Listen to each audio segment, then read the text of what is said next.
Good morning everyone. Ng Sabado, mga kananay po ay nagluto ng munggo today. Ayan o. So, wala po akong piling araw.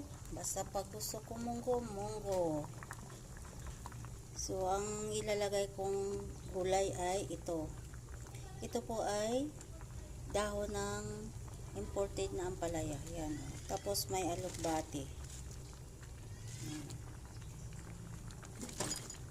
Halo rin ng alugbati.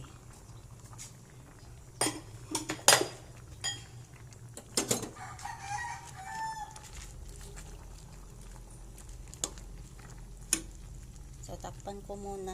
Pakuluin ko muna.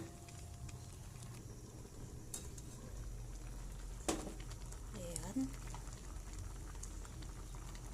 Hapok lang yung ating gulay na dahon. Hindi pwedeng super luto. Kasi maluluto na siya dyan sa init. Ayan. Tikman ko lang.